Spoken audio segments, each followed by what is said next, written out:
If I had the opportunity to talk to President Barack Obama, I would say, Mr. President, if the government wants the job of taking over health care, we want you to provide us with a resume of successfully run government agencies to prove that the government is capable of handling a comprehensive health care program.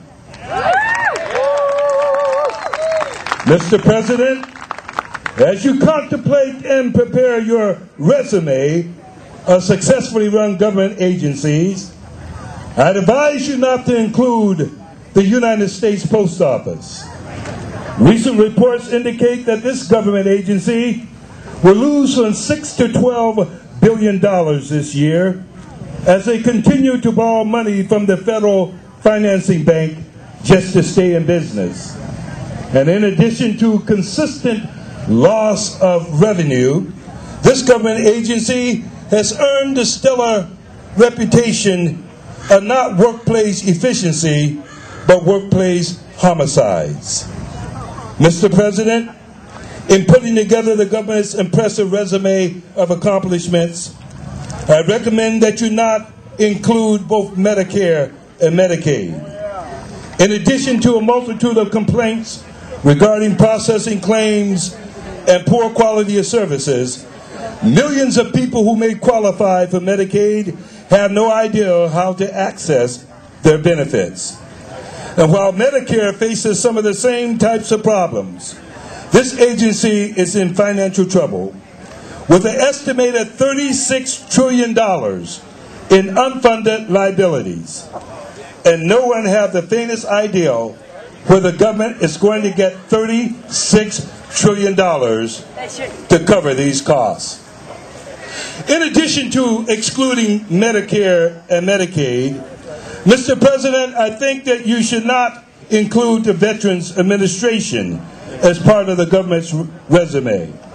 This government agency has a reputation of denying many of our veterans benefits and giving substandard care to other patients who are in their hospitals.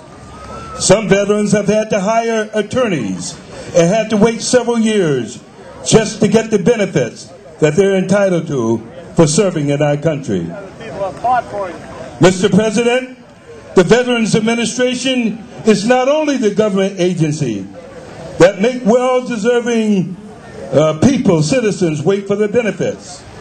I would recommend that you not list the Social Security Administration as an effectively run government agency. Like the Veterans Administration, they too deny many citizens their benefits, especially those who applied for Social Security disability. Many are forced to seek legal counsel just to get the benefits that they're entitled to. And as you know, Mr. President, this government agency has a multitude of problems. It is estimated that in a not too distant future, the Social Security Administration will run out of funds. Perhaps it's because how they manage their money. You see, Mr. President, during the past 60 days, as part of your stimulus program, you sent out 10,000 checks to people who are already dead. And no one can figure out how these dead people can help you create the $1.5 million jobs that you claim your stimulus package will create. They voted for him. Mr. President, in looking for successfully run government agencies to put on your resume, I recommend that you not include the Department of Transportation. When reviewing their track record, you find that 600,095 bridges across our country, and of those 600,000, 72,868 were categorized as structurally deficient, and another additional 89,024 of them were categorized as functionally obsolete. So if the government runs their health care program like the Department of Transportation cares for our bridges, there's a good chance that our health care system will suffer the same fate that I-35 bridge did in Minnesota.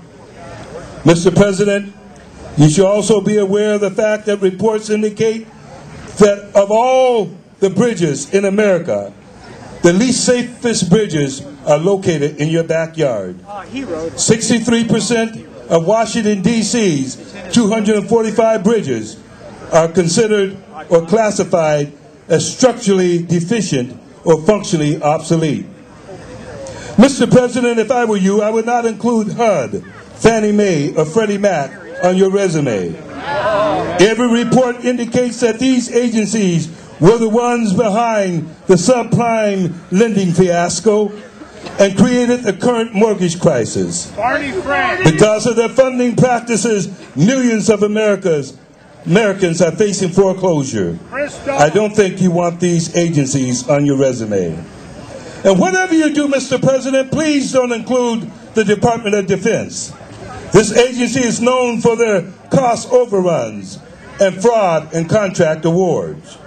With our current concerns surrounding the cost of health care, the last thing we need is the duplication of a government agency that do not know how to control their costs. Mr. President, I would advise that you do not include the federal prison system, one of the government's successful programs. As you know, reports reveal that many of our prisons are overcrowded and understaffed. And because of these and other problems, the government has decided to turn our prison operations over to many private corporations. And these corporations have turned the prison industry into a profit. And if you were thinking about using the Department of Labor on your resume, I would advise you to think again. This government agency has been so closely tied to the unions that non-union employees have a very difficult time getting this government agency to advocate on their behalf. In addition to these problems, minority and women who work for federal contractors have complained that this agency is reluctant to process their complaints of discrimination. Speaking of labor and job markets, many of our students are falling far behind countries like India and China in producing engineers and scientists. So I would not recommend putting the Department of Education on your resume. The last thing we need in the healthcare system is an agency that runs like the Department of Education. Last thing we need. And Mr. President, if you're thinking about putting the Department of Justice and the State Department on your resume as well-run agencies, I would recommend that you reconsider. The Justice Department is not a model of success. They can't prosecute the terrorists who have already confessed that they are guilty of the crimes. That wouldn't be nice. And in the healthcare profession, that would be like doctors not being able to follow through and treat the patient after they have determined their illness. As far as the State Department is concerned, Mr. President, since you have taken office, few countries have agreed to take any of our Gitmo prisoners, nor have they committed to sending troops to help us in the war in Afghanistan. And if your health care plan deteriorates as fast as your relationship has with Iran and Korea, your health plan do not stand a chance of succeeding. And finally, Mr. President, I recommend that in putting together your resume of well-run government agencies, that you not include the Department of Homeland Security. If they can't diagnose and solve the problems associated with our border and illegal immigration, they certainly cannot be a model of how doctors in your health plan would diagnose and solve the medical problems.